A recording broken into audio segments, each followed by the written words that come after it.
If we are to believe the rumors, the Nazis were obsessed with everything mystical, fantastic, esotericism, and legendary religious ideas. 5 ancient secrets that the Nazis desperately wanted to find were supposed to consolidate Hitler's power. The goal was nothing less to enable the Nazis to rule the world forever. Mystical places like Thule in the far north and Shambhala in the Himalayas lured the Nazis with unimaginable superpowers, and so Hitler spared neither time nor money to explore these secrets. Thule, the stronghold of the Aryan race. Let's start this journey through the mystical madness of the Nazis in the far north of Europe. There, the mythical land of Thule was supposedly inhabited by a superior Aryan race. It is a bit surprising that Thule goes back to ideas of ancient Romans and Greeks and is not known anywhere else in Nordic culture. The Greek explorer Pythias is said to have come to the far north during his travels through Europe. There he met 6 days' sail north of Britain on a fantastic island in the Clotted Sea. Hitler was convinced that this referred to the Arctic Ocean off the Arctic regions and sent about a dozen exploratory ships to the region. In addition to submarines, icebreakers, and expedition ships searched for the horde of the Aryan super race. However, Hitler's search was in vain. Today, historians doubt the real existence of the island. It is striking, however, that the Romans also came to Thule. During the Roman period, a historian named Tacitus is said to have seen the country with his own eyes when he sailed around the British Isles with the Roman fleet. Today, some experts believe that Thule could be identical to the Shetland Islands in the far north of Scotland, but this has not been proven and no one has yet seen any Aryans, who are said to have been strikingly tall and fair superhumans there either. The idea of Thule had been spread for centuries by the Thule Society of the same name. This controversial secret lodge also spread the knowledge of supposedly perfect white people who are the actual rulers of the world. Hitler's entire Aryan madness is said to go back to this legend of the Thule Society. Some historians today see Hitler in his early days as a mere puppet of this strange association. In addition to the idea of an Aryan super race, the Thule Secret Lodge, which had become popular after the First World War, also spread the alleged knowledge of a lower Semitic race. The consequences of this idea are known today as one of the most blatant chapters in world history. The Holy Grail, infinite power from Jesus' hands.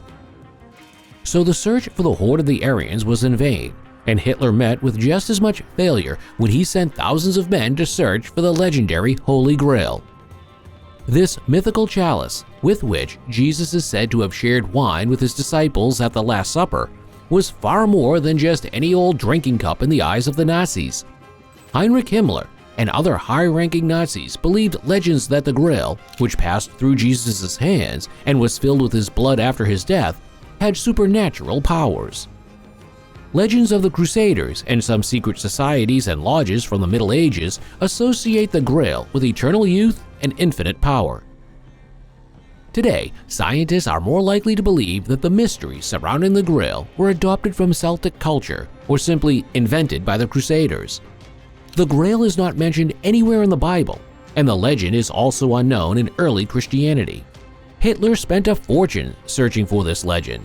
Under the direction of Heinrich Himmler, expeditions traveled to Spain and South America, among other places, to follow up on every available lead about the Grail. According to one legend, the Order of the Knights Templar still keeps the Grail in a secret place in Great Britain to this day, except that the island was not accessible to Hitler for war reasons. But you can imagine that the Nazis did not let that stop them. Allegedly, Hitler sent dozens of secret agents to Britain to search for the Grail there. If we look closely, we actually find some evidence that the Grail legend probably has nothing to do with Jesus. The idea already appears in Celtic mythology, where the Grail is a miraculous vessel that offers eternal youth, bliss, and food in infinite abundance. So we can assume that the Holy Grail is really more of a metaphor than a real artifact. Shambhala, the mystical place in the Himalayas. Imagine if mad criminals like the Nazis had seized and used all the mystical places and secrets in the world. If we are to believe the legends, these places and objects contain powers that are unimaginable to us. If Hitler had united all these mystical weapons, he might have become the unbeatable power on the planet. But as we know, luckily, history took a different turn. And of course, to this day, we still don't really know whether all these magical places really exist or whether they are pure human fantasy. Of course, the madness of the Nazis did not stop at the legend of Shambhala. This mystical place of the Tibetans and Buddhists is also known as Shangri-La and is said to be located somewhere in the Himalayas. Shambhala is described as an ideal place of supreme human bliss. The inhabitants of Shambhala are supposedly a high race of people living in eternal peace and prosperity. Does this ring a bell? Exactly, it sounds a bit like the Tibetan Thule. And again, both places have an amazing similarity. They could never be found. The Nazis sent several expeditions to Tibet to search for Shambhala. The most notable expedition was the German Tibet Expedition in 1938 and 1939, when the German zoologist and SS officer Ernst Schaefer was in the Tibetan highlands with several hundred men. What exactly Himmler and company hoped for from the Shambhala is curious, because this mysterious place is described in all known ancient writings as a place of peace and non-war. The Reich Flying Disc. Nazis in space? A nightmare. If you now think that Hitler was only obsessed with earthly, mystical, and esoteric ideas, then you are mistaken. The head of the Nazis not only wanted to bring the globe under the rule of National Socialism, but also to conquer space. Some legends say that the Aryan master race from Thule, or the high beings who lived in Shambhala, actually came from outer space. Perhaps that is why no trace of these superhumans has been found on Earth so far. Hitler may have thought along these lines, so he wanted to follow the trail of these superhumans into space. Sounds crazy, but it is probably a fact. Hitler built UFOs, and they were even said to be able to fly. Today, it seems almost crazy, and if the Nazis had not been obsessed mass murderers, they could almost be described as curious. Officially, the Reich Flying Disc, also known as Haunebu, is a pure invention. This fictitious flying device only appears in myths, science fiction, and is the subject of para-research. Neither the Americans nor any other victorious power has officially admitted that the flying discs really existed. Officially, there is no historical or technical evidence for them. However, there are two thoroughly credible witness reports. The German engineer Rudolf Schreiber and the Italian engineer Giuseppe Belluzzo claim to have worked on such projects, and they describe the work and the associated technologies quite reliably.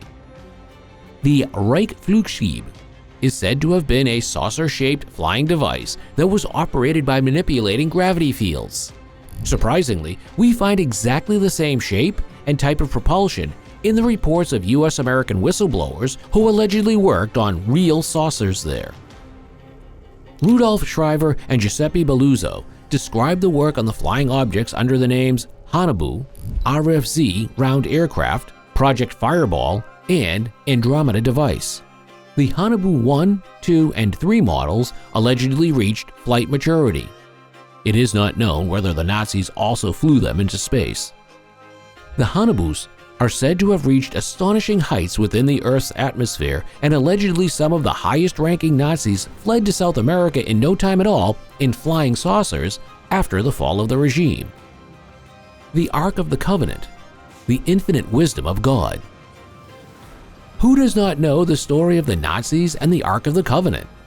In feature films like Indiana Jones, the excessive search of the Nazis for the artifacts of power is portrayed again and again.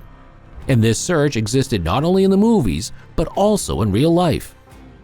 While the real existence of the Holy Grail is still controversial today, the real existence of the Ark of the Covenant is considered certain. The Ark was originally a sacred cult object of the Israelites, which is mentioned several times in the Old Testament.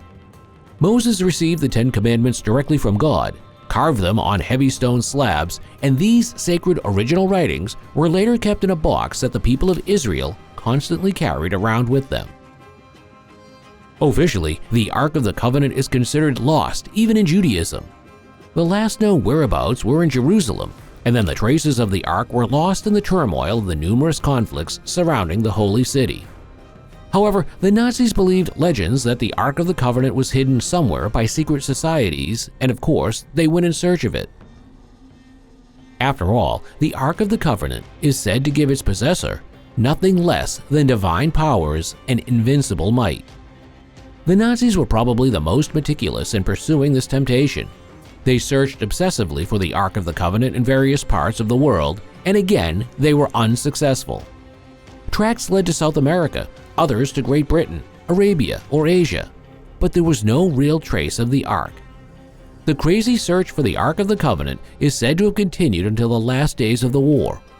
Hitler apparently hoped until the end that he would be able to achieve victory over the world by finding the Ark. It is remarkable that the henchmen did not search in one place. There are numerous indications that the Ark of the Covenant has been in Africa for more than 3,000 years. Allegedly, the 2 original stone tablets are still kept safely in the Church of St. Mary of Zion. This rather inconspicuous church is located in the town of Aksum in Ethiopia. According to tradition, it was brought to Ethiopia by Menelik I, the son of the Queen of Sheba. The Ethiopian Orthodox Church claims that the Ark of the Covenant is as genuine as the belief that it contains the power of God. For security reasons, however, the Ark is not shown to anyone. The chest is guarded by a monk who has committed himself for life never to leave the holy district where it is kept. Click subscribe now and be there for every new video.